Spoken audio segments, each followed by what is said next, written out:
Hey, what's up? How's everybody doing? This is Quincy Carrier here, live on Quincy Carrier Live, the show where we talk about things going on with the Cleveland Browns, and we can also interact during the week. So if you have a question for me about the draft, about anything, please put it in the comment section.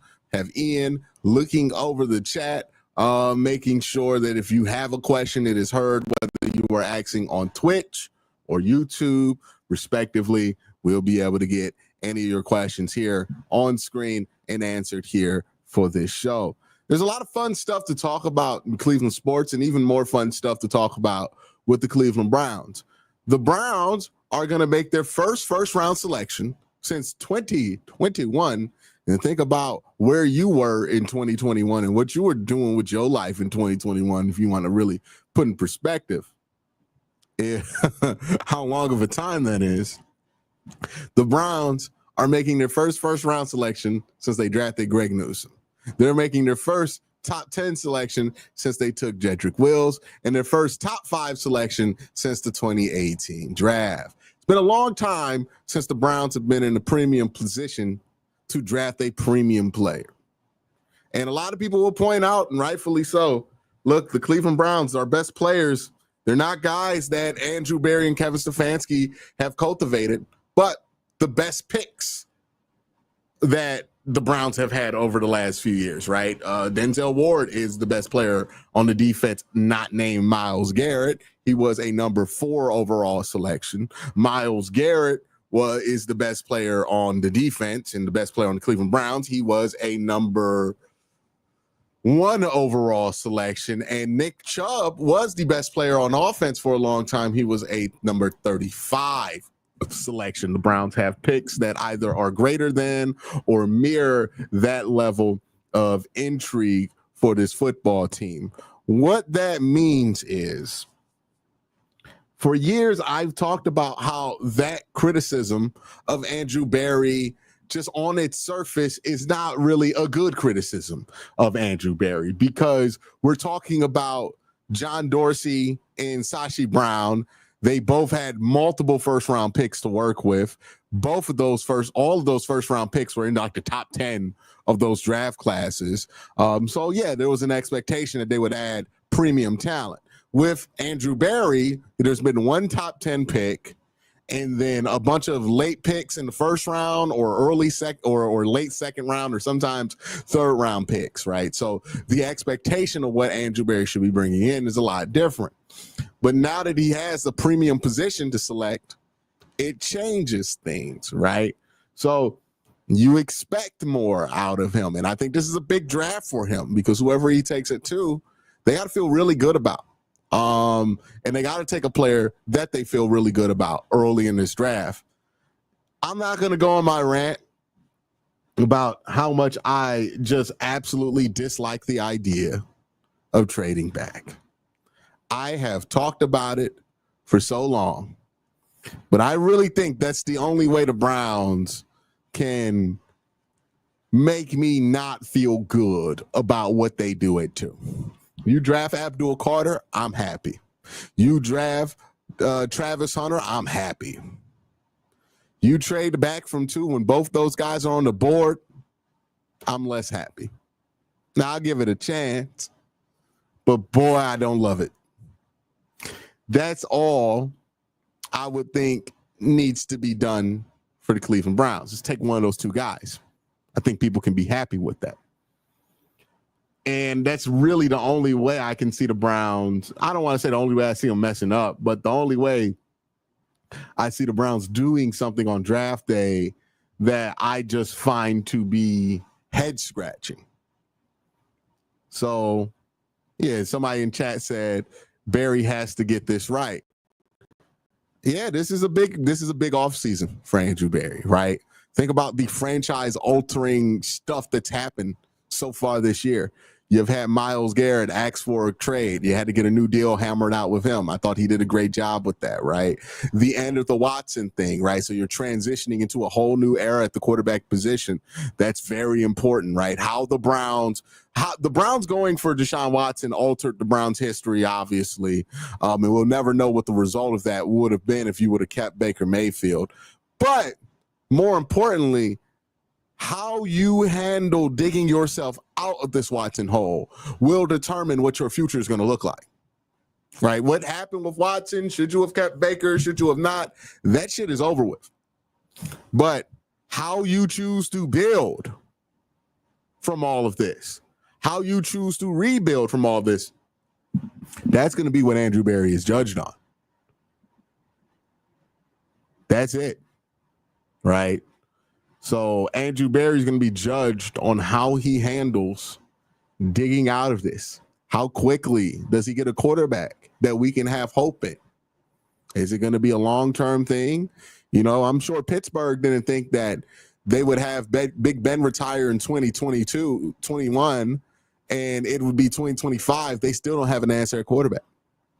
That's a really good organization, you know, but you got to find some way, somehow, to dig yourself out of this and to find your way to a new solution.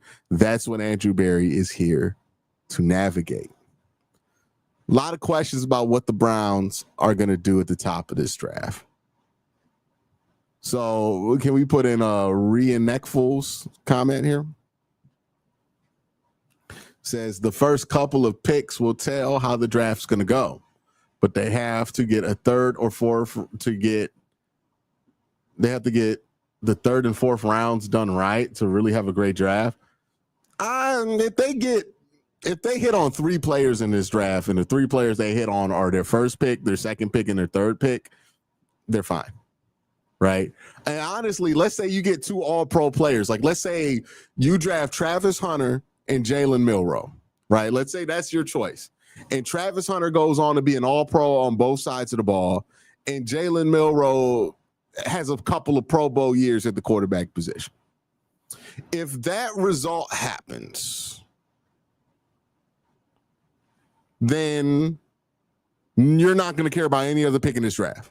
The Browns could massively screw up 67, 93, 104, and every other pick they got. If they got those 2 picks right, then nobody's going to care, right? Especially if it's quarterback and wide receiver and then a dude who can be a corner.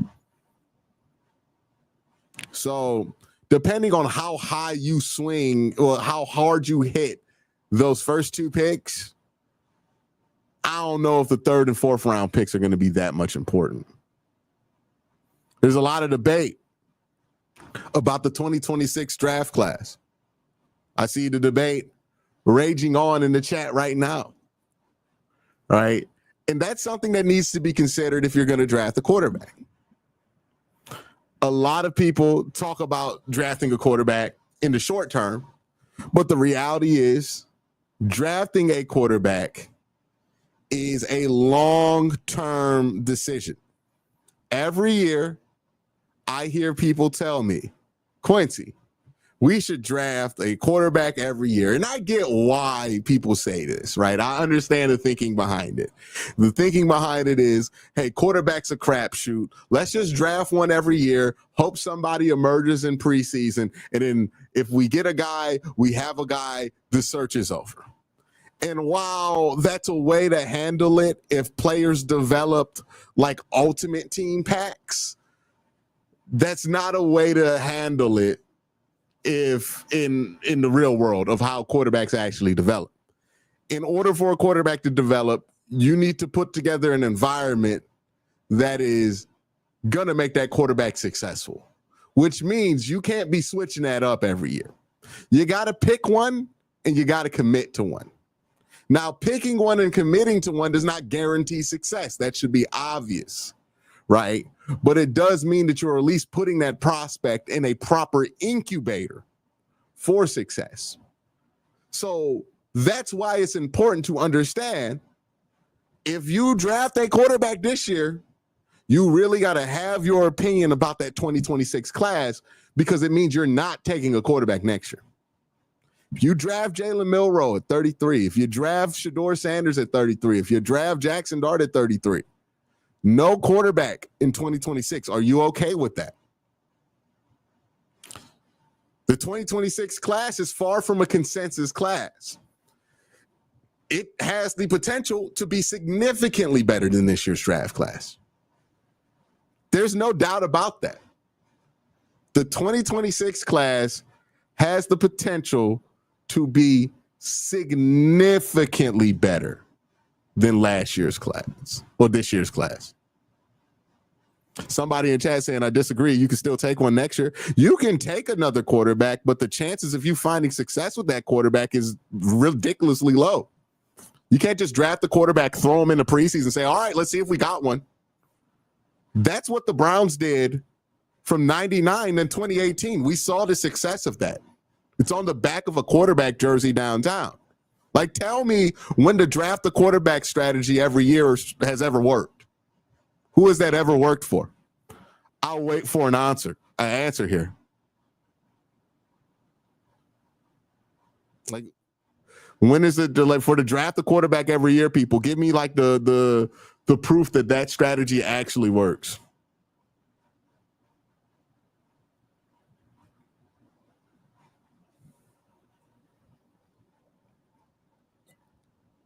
I mean, it sounds good to say in message boards and when you're talking to your friends, but in practice, it doesn't work. It's never worked.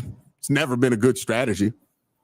Most of the times you do that, you end up like drafting a guy that you cut somewhere and then like he ends up being good somewhere else because somebody decided to incubate him, right? Geno Smith is a perfect example of this. Geno Smith was not who he was now with the New York Jets because they didn't put the right environment around him. And then he went to the Giants. They didn't want to commit to him in New York. He goes to the Seahawks. They finally commit to him in Seattle. He looks good. You could have a good quarterback on your roster. If you don't properly incubate that quarterback and put that quarterback in a situation to be successful, you're never going to know if that guy is good or not. Hell, you can make the argument that if the Browns waited and incubated Baker Mayfield a little bit longer, maybe they'd be in a better situation at quarterback. The idea that patience is not going to be a key part in finding a quarterback is ridiculous. And when you argue, let's draft a quarterback every year, you're arguing against patience. That's ridiculous. That's just arguing for wasting fans' time and giving yourself a new piece of candy every year to get excited about. It's not a real strategy. It's just some shit you could say that sounds fun, but it never works. It never works. The QB every year strategy has never worked. Ever. It's not a good strategy. If it were a good strategy, everybody would be doing it because nobody wants a quarterback more than NFL teams that don't have a quarterback. But yet, even NFL teams understand the huge waste of time that strategy is. Somebody brought up the Packers, and the Packers drafted a quarterback, right? And then developed that quarterback, right? They are an example of exactly what I'm talking about. You have Brett Favre, you draft Aaron Rodgers. They didn't draft a million quarterbacks between Aaron Rodgers' start date and Brett Favre's day. They just stuck with Aaron Rodgers. And then they developed him. And then they played him. And then all of a sudden, Aaron Rodgers, turned out good. Packers did the same thing with Jordan Love. Incubated their quarterback. That's how you get one. You draft the prospect you believe in, you commit to him, and then you allow that prospect to grow in proper conditions. Not crazy. And you know what's not proper conditions? Taking a quarterback every year. RG3 and Kirk Cousins is not an example. They just drafted two quarterbacks in 1 year. RG3 popped his Achilles, and then Kirk Cousins played. They didn't draft a quarterback after they drafted RG3 and Kirk Cousins. They just drafted RG3 and Kirk Cousins, knowing that RG3 had injury red flags. That's why they took Kirk, because they knew RG3 was injury prone. And it turned out that he was injury prone.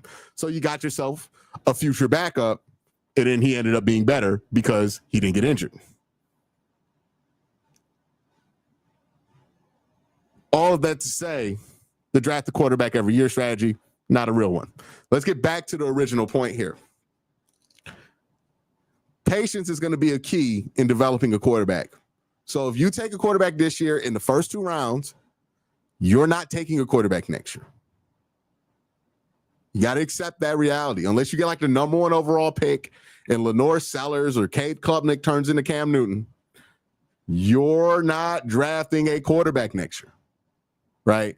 Like that's if this dude turns into Cam Newton on screen and he has a Heisman Trophy year, he's the number 1 consensus pick, and we got the number 1 overall pick, then yeah, you draft the quarterback next year after drafting somebody at 33. But outside of that happening, it's not going to happen. Lenore Sellers is not 75 pounds lighter than Cam. He's bigger than Cam. He's 256. Anyways, so you have to ask yourself, hey, what do you think about that 2026 class? And the 2026 class is tricky because it could be way better than this class. You got Lenore Sellers, who could become a blue chip caliber quarterback prospect if he puts it all together. Cade Klubnik, who would be, if he puts another season like he did last year together, he would have been the consensus number 1 guy in this year's class. And then you have a Manning who could be draft eligible for next year's draft class as well. Throw in guys like Aiden Childs. You have, what's my guy's name? Oh, Garrett Nussmeier at LSU. And you can see a deep draft class being formed. Drew Aller in Penn State. It could be a pretty deep class. The problem, though, is maybe Arch Manning decides not to come out that year. Maybe Lenore Sellers decides to stay in college. You know, what happens to that class then? What if Cade has a decent year, but not a great year? What if Drew Aller has a decent year, but not a great year? And then all of a sudden, this class looks a lot closer to this year's class than what we hoped it be. Is this a class worth holding out on? I don't think the 2026 class is a class worth holding out for. If you like a quarterback in this year's class and you want to take them at 33, I don't think 2026's class is stopping you from doing that. Now, next year, I do think the 2027 class is going to be that strong to where you're just not going to want to take a quarterback unless you're absolutely sure. Because that class could have Arch, will have DJ Lagway, Dylan Raiola, a lot of guys in that 2027 class, a lot of people you want to be in that top 5 for. But 2026's class, it's not the strongest. So that's what you have to factor in if you want to go quarterback. Is it worth it? Is it worth it? And is it something that you're willing to sacrifice a year of draft classes to develop properly? Because you know what would piss me off? If the Browns take a quarterback and don't have a plan. Right? If they draft somebody, they could be somebody I don't like. Like they could draft Jackson Dart. I'm not a big fan of Jackson Dart. But if they draft Jackson Dart and they commit to it and they put resources behind it, I'm not going to be mad at that. Because you know what? At least you're being smart. I don't agree with the evaluation, but at least you're being smart. But if they draft a Jackson Dart, Jalen Milroe, Shador, and kind of a real lackadaisical and just go floosey-goosey with the plan, then I'm going to want people fired at that point.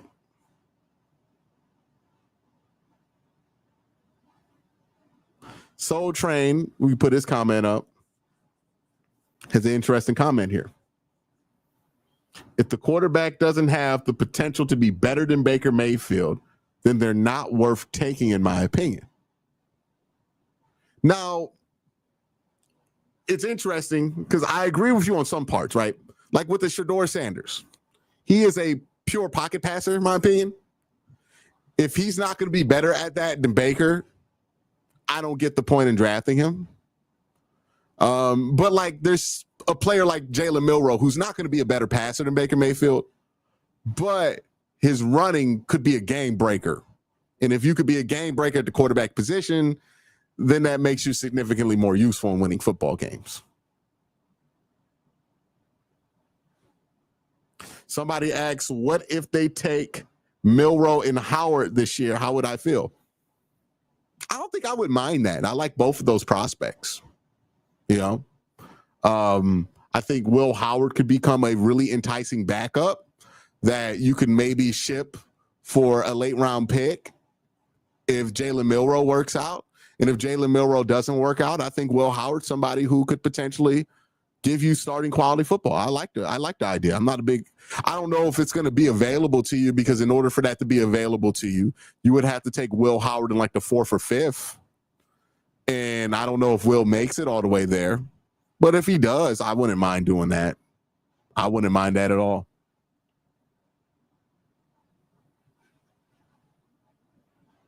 Somebody said, I remember a quarterback who could run crazy but couldn't throw a lick, Bobby Douglas. Is that what we want? I mean, you can say, people said the same thing about Lamar. People said the same thing about Jalen Hurts. We keep trying to act like Jalen Milroe has like existed in the past before and we know what the story is on the kid. We don't know. He's not Bobby Douglas. He's Jalen Milroe, right? Like, he's a completely different thing in a completely different era of football, and acting as if you have seen what Jalen Milroe could be in the NFL when he has not, when a guy like him has not really been in the league before, is ridiculous. Is ridiculous, right? And to Jalen Milroe's credit, I mean, he's just as accurate as Cam Ward, and a lot of y'all love Cam Ward. A lot of y'all think Cam Ward the next guy. Well, they're both 60% on weighted on target. So, like, can he not throw a lick? He can throw. Some of Jalen Milroe's best plays in college are as a passer. His most iconic play is a pass play on a 4th and 17. Like, acting like this dude can't throw the football is ridiculous. Is he Peyton Manning? Is he Drew Brees, right? Is he as accurate as Shador Sanders? No, but he's not disqualifying. He's a much more accurate passer than a lot of guys in this class, and he's just as accurate as the guy who's going number 1 overall. That's crazy to just compare him to somebody who you don't think could throw at all. That's nuts. He can throw the football. It's a question of consistency with him. I mean, if we were judging based off that, Josh Allen wouldn't have went anywhere, right? Gotta open your mind to stuff not being exactly what you've seen it be in the past. I understand that the idea that history repeats itself is a prevalent one, but history doesn't really repeat itself. It just rhymes. And there's a difference between that, right? There are parallels to the past that you see echoed in the future when you look at history. That's why it's important to study it. But expecting history to repeat itself one-to-one is exactly how we make mistakes. It's going to echo itself. It's going to rhyme with itself, but it's not going to one-to-one repeat itself. We got any more questions about quarterback before we head into our mock draft scenario? If you have a question, speak now or forever hold your peace. All right, we got, what was it here? What quarterbacks give Hunter in the offense the best chance for success, and who can maximize Travis Hunter? In this class? Probably either Shador or Jalen.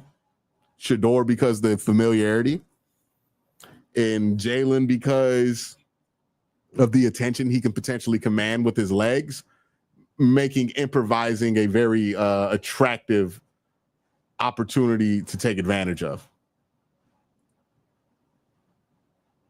So that would be my pick. Someone asked me if I like Charles Grant. I'm not going to lie. I haven't watched enough Charles Grant. One of my guys that I trust a lot in the draft community, JP Acosta, loves Charles Grant. He thinks of him as a 3rd, 4th round pick. I trust JP on that.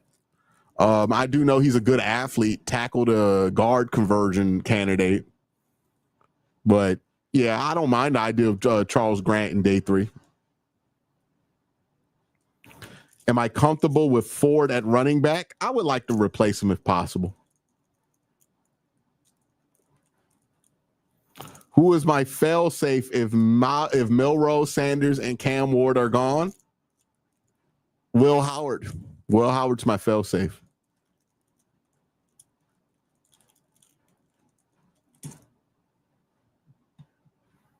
All right. Are we ready to do the mock draft? Have we spoken?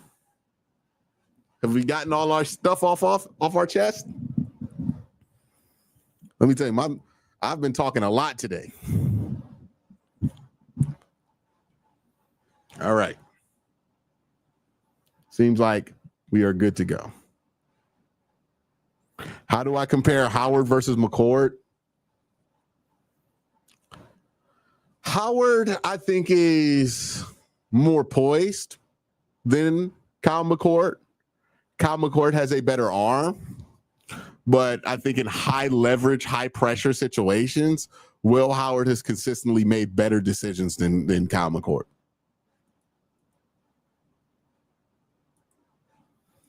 All right, let's pull up this mock, man. Second to last mock draft. So we are finally at the close to an end of our draft process. Now, for my last mock draft of the year, I like to do a predictive mock draft. I try to avoid doing predictive mock drafts this whole time, but that's not what we're doing today. That's going to come on Thursday, where before the draft, I'll do my what I think the Browns are going to do mock draft. But today, we're going to do the what do I want to do mock draft, right? I've been thinking about it from different perspectives, drafting with different things in mind. Well, now we're at the point where we know as much as we're going to know going into the draft, and I'm just going to make the selections based on what it is that I want to do. So this is the mock draft for that. We're going to go through it, 7 rounds. Let's do it, man. Let's do it. Let's end the mock draft season off with a bang, right? We've been having fun all year. Let's have fun one more time before we get into draft mode. All right. So we get to the selection at 1. They take Cam Ward as anticipated. I love Abdul Carter. I love Travis Hunter. I think I've been more moved over the last few weeks to consider that Travis Hunter is the best selection for this team, even over somebody like Abdul, whom I love as a prospect. Why is it? Well, if Abdul and Travis are ties in terms of level of prospect, right? Then we got to look at some of the tiebreakers. Because I believe both these guys, phenomenal prospects, they should go 1 and 2 in this draft, but they won't. What are the tiebreakers between Travis and Abdul? Well, Abdul plays edge. And that position in the draft is more rare than a wide receiver or a corner, which aren't traditionally taken in top 5. But in the Browns situation, edge is not the most pressing need that they have. They have prospects like Alex Wright and Isaiah McGuire who have shown promise and future potential to hold down the opposite edge rush position next to Miles. Free agents like Zadarius Smith are available for an affordable price if the Browns really feel the need to get a suitable bookend next to Myles Garrett. Like, the need for Abdul is not as strong as the Browns' current need for a wide receiver. Right now, the Browns' wide receiver room has Jerry Jeudy, Cedric Tillman, who's still, as far as I know, recovering from a concussion. And that's it. So they need a wide receiver more than they need an edge.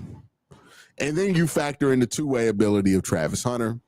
Browns seem pretty intent on having Travis play both ways. If you're going to play Travis in both ways, then he becomes a lot more valuable to your football team than Abdul Carter, because Abdul will be a factor on third downs on defense. If Travis can be a factor on third down on both sides of the ball, that is a player whose value has never, ever really been calculated before and could change things. The question you have to answer is Travis Hunter somebody who can do that? There are some people who believe yes. There's some people who believe no. I'm in a camp of thinking Travis can be helpful to you on both third downs. That's why Travis is the pick here too. All right, now we're going to slow the draft down before I get to Travis here, because we're going to watch the first round to see what we do at 33. So Travis, Abdul, Will Johnson, Genty, Mason Graham. All right, so notice here in this mock draft scenario, all the spots where Shedeur was going to go in the top 10 have came and went. John Campbell went 9, which means Shedeur might fall a decent amount. Omarion Hampton goes 11 here, right? Kenneth Grant, Malachi Starks. All right, you get the Falcons here picking Jahdae Barron, Kelvin Banks. Shedeur goes number 18 to the Seahawks. Now, to me, I'm not going to trade up to 18 or 17, realistically 16 to get Shedeur, because that would probably include giving up a future first. I'm not a big fan of that. If I draft Shedeur, I'm going to want to use that first to put weapons around him on either side of the ball. So 18, bit too rich for me, but it did push back the quarterback conversation. Now the big question here is, what does Pittsburgh do at 21? If Pittsburgh sits pat, doesn't do anything at 21 at quarterback, then I know that I could be pretty comfortable in sitting at 33 and getting my guy. So let's see what happens. Okay, they go Jackson Dart. So now there's a bit more of a rush here for quarterback, because if Dart was still on the board, I can think to myself, okay, well, somebody could take Dart before they go Milroe. But now the next quarterback who's going to be taken is Jalen Milroe.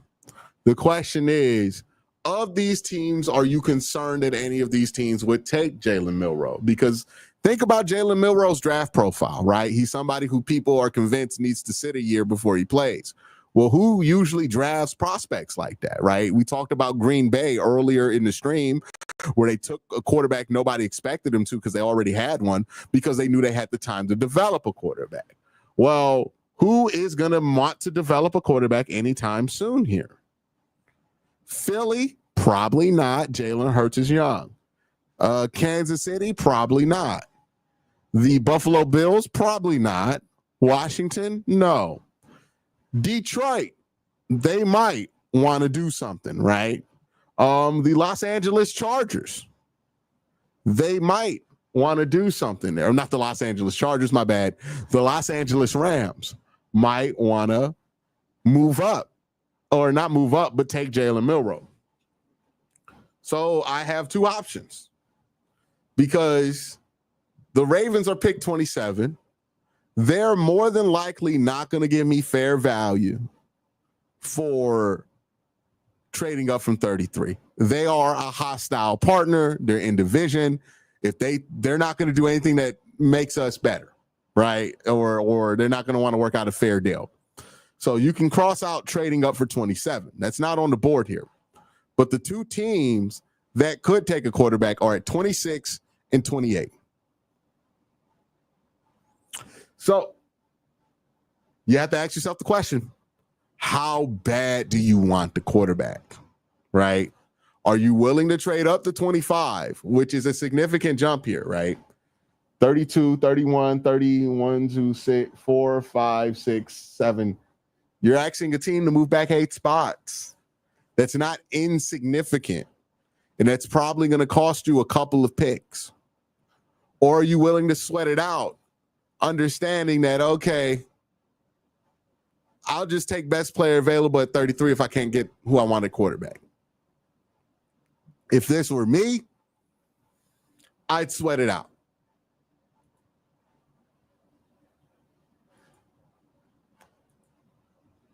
All right, you sweated it out successfully.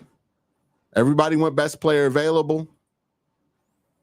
It helps that guys like Michael Williams and Shamar Stewart, Nick Amawari were still on the board, right? So really, really talented players still available back there. Josh Simmons just went 31. This makes my decision really easy. We're going to take a quarterback here. And we're going to go. Did Milroe go? Okay, I was about to say. We're going to go Milroe here. I like Jalen Milroe. I think he can. I don't think the term fix is the right term for Jalen Milroe because everybody throws that term around. Can you fix Jalen Milroe? I don't think Jalen Milroe's a prospect you have to fix. I don't think he's broken. I think Jalen Milroe is a prospect that just needs another year of development, right? I think he was close to putting it all together last year. It just never happened at the same time for him, right? But you see the growth, you see the development there. I think he's on the right track to being successful. If you're asking me, he's my second quarterback that I would prefer to take. I'm not a big fan of Cam Ward's game. Not to say that Cam Ward's not talented. I understand why people like him. I'm not a fan of his game. Not a fan of Jackson Dart either, right? He would be my 1 or 2 choice at the quarterback swing this year. So getting that at 33, I feel pretty good about. We'll see if it works out. But I'm willing to commit a couple of years to Jalen Milroe to see if it works out. Hopefully we have a quarterback. But if it doesn't work out with Jalen Milroe, I know he can help the team in some way, shape, or form as an athlete. And also, if it doesn't work out with Jalen Milroe, then I feel pretty strong about that 2027 quarterback class, that if I have to dip back into it because Milroe didn't work out, that we're going to get a better swing at it than we would have in 2026. So all those reasons combined, I like Jalen Milroe. There's something about him that I think translates to being a good quarterback in the NFL. I think his tape is not showing a broken quarterback. It's just a quarterback who needs to put it together. I'm going to bet on him. I think 33 is the right bet to place on him. Let's go ahead and take the kid.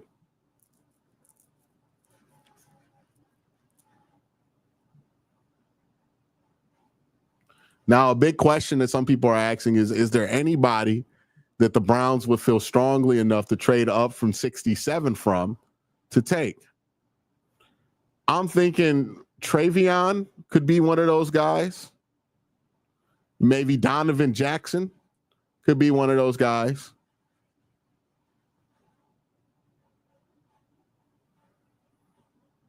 Yeah, Travion and Donovan Jackson.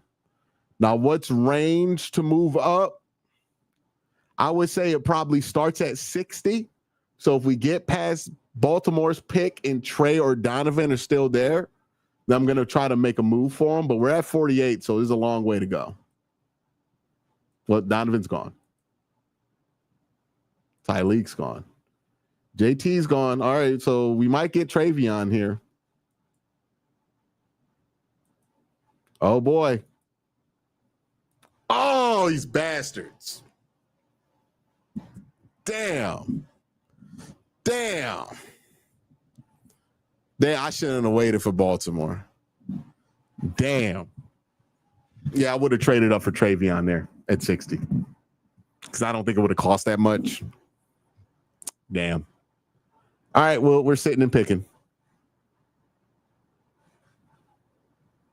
Ty Robinson with 65. Good for him. Okay, so far we've drafted a quarterback and a wide receiver. At running back, you got Quincy, Caleb Johnson. Caleb Johnson would be a strong selection here.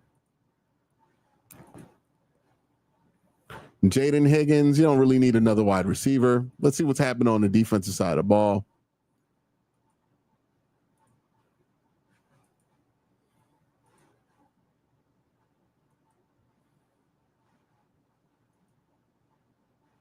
All right, let's say Caleb Johnson.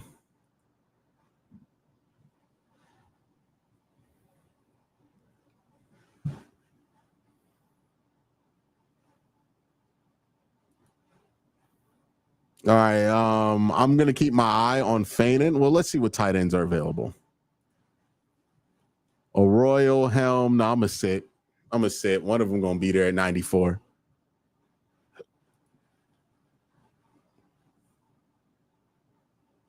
Yeah, I'm gonna just go Gunner then.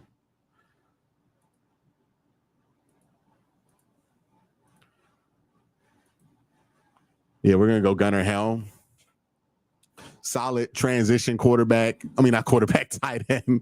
The translation from him into the NFL and what the Browns do, it's pretty easy, pretty simple for him. Give you a number 2 tight end. And again, Jalen Milroe, you're projecting him to be the future quarterback of this team. He's not the kind of quarterback who I think is going to thrive throwing in tight windows. So you want to add big, tall weapons that can give him big targets downfield.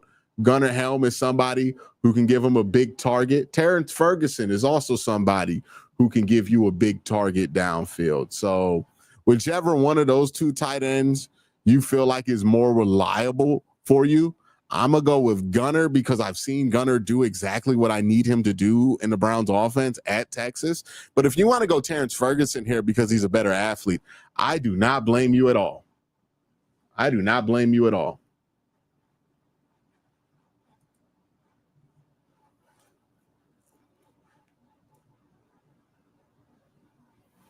All right. So now we're at pick 104. And this might be where we start to look at defense. Let me make sure nothing there on offense is like so amazing I can't pass it up. Tez, tight end. Yeah, so I think I'm going to go safety. And we got a choice between Andrew Makuba and Kevin Winston Jr. This is where the difference between what I would do and what Andrew Berry would do kind of show itself. I'm pretty confident in this situation. Andrew Berry would prefer to go Kevin Winston. And look, Kevin Winston is very fun. Crash test dummy, right? Like, shout out to my boy JP. Says he plays like Jeff Hardy, right? Like, really just reckless, throws his body around. Love him. I like Makuba better. I think he's better in coverage. He's more of a cover 3 safety, but I think the Browns are creative enough with how we use our safeties in coverage that we can make it work. He could play some slot too. Very physical, tough player. I'm going to go Makuba here, and I'm going to feel really good about that because I've added 2 good players to my secondary. I've added 3 good players to my offense, and I'm feeling really good about what I've done in the top 100.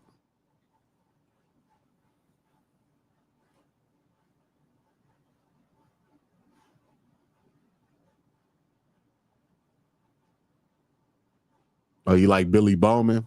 I'm not too familiar with Billy Bowman's game. So forgive me for not being too familiar with Billy Bowman's game. Sorry about that, chat. All right, so long wait here for the Browns as we wait to get to pick. What is it? What's the Browns' next pick here? 180 something? Mm-hmm. All right, so I've already taken a running back. I've already taken a tight end. This is the kind of class where I want to double up. I want to double up on those positions because they're that good in this year's class. So Trevor Etienne, I think, would be an excellent pick. Is Jadon Blue still available? No, Jadon Blue's gone. Oof. And then tight end. Yeah, so I'm definitely going to go running back here. We're going to go Trevor Etienne. Trevor Etienne's a really good athlete, really smart runner. There's some worry about the off the field stuff, but hopefully you get him in your program. Oh no, Jadon Blue's there. I thought Jadon Blue was gone. Ooh, that's a tough one. That's a tough one. I like Trevor. I like Jaden. Here's the thing about Jaden, though. Jaden run 4.25. He fumbles. Jaden Blue fumbles for sure. And that's the big issue with Jaden. But he's young. Doesn't have a lot of tread on the tire. Definitely a receiving back. I got my 3-down guys in Nick Chubb and Caleb. I'm gonna take Jaden.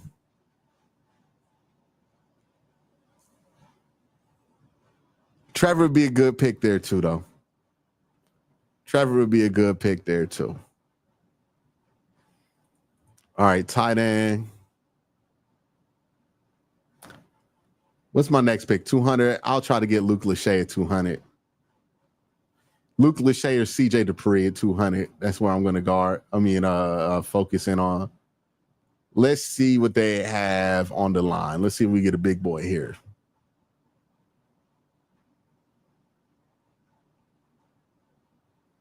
Nah, don't really love anything here. Carson Vincent's there. I'm leaning towards Carson. Nothing there.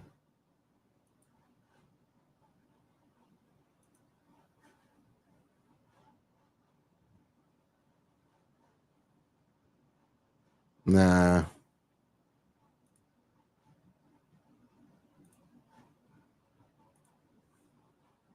All right. Yeah, let's go take Carson Vincent. Let's get a tackle. Little developmental guy.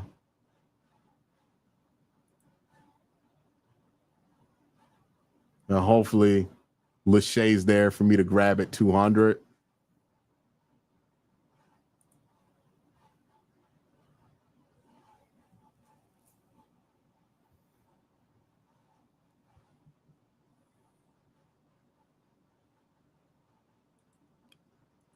Somebody's going to get incredible value with Damian Martinez here in the 7th round.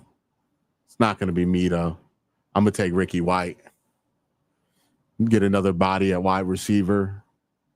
He's a very productive player at UNLV. And if CJ Dupree, nope, CJ just went.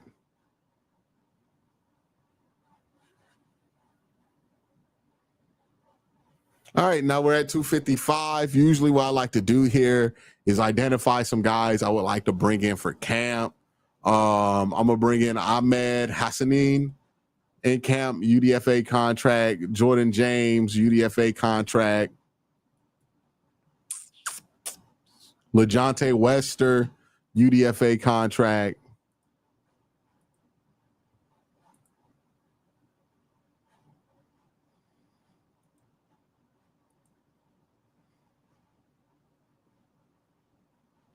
Let's give Jackson Woodard a camp invite.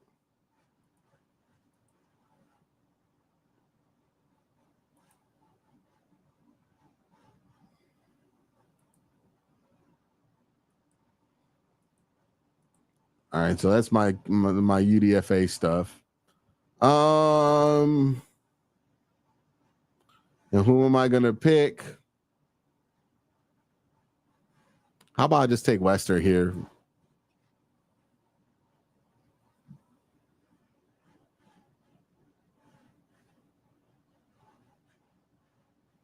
All right.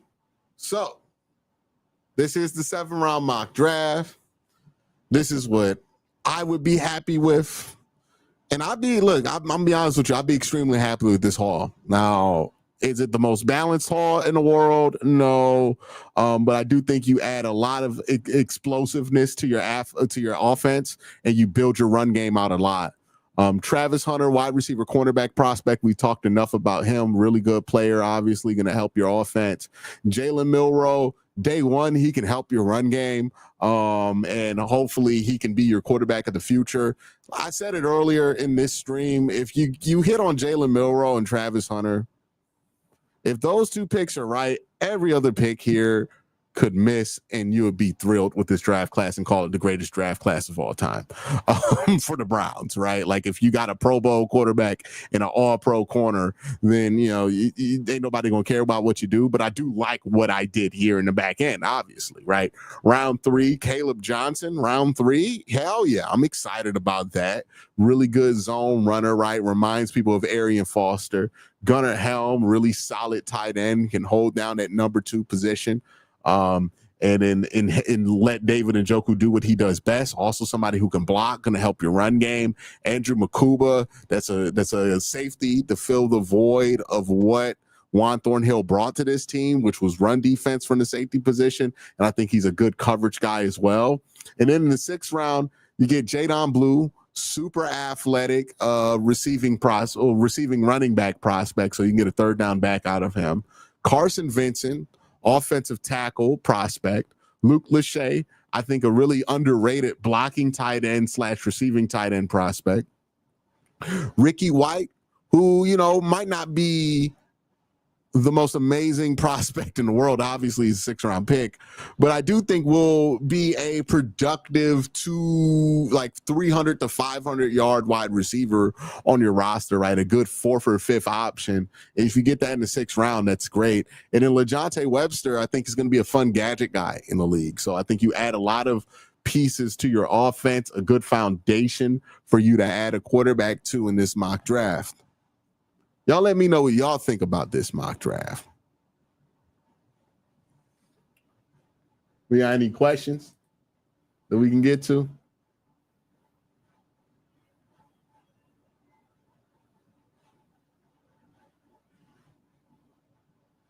Yeah, well, for a second quarterback, I would say it would make sense if we're talking about doing that like the 4th, 5th, 6th. Yeah. But I wouldn't just draft anybody, to be honest with you. It would have to be Will Howard.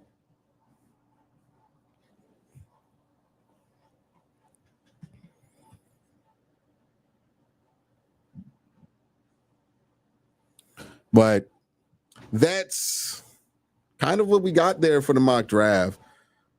I think it's also important to keep your mind open during the draft.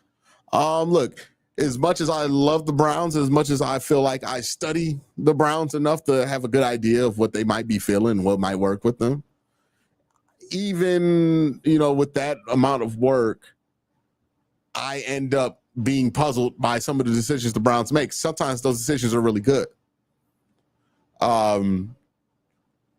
It's just important to be open and understand the reasoning behind every pick and make sure that there's a plan behind it, right? More than anything, because you're going to disagree with the Browns about where they rank players on their board. It's inevitable. You're going to have a difference of opinion. A difference of opinion doesn't mean that the team that has a different opinion than you is just automatically wrong, or that you're an idiot for having a difference of opinion. That's not what that means at all. But what it does mean is that there's a difference there. And, you just want to make sure that the process is sound and make sure that the process makes sense about how you get there and how you get to certain picks. I want to thank the OBR for having me on. The draft coverage has been fun, being able to cover the draft. I will be on the OBR's draft coverage on draft day. So make sure you check it out there. I'll make sure I pop my head in, make an appearance for sure. Want to thank the producer behind the scene, Ian, for helping this show get together for a whole year. Well, not a whole year, but a good portion of the year. I want to thank you guys for showing up every week.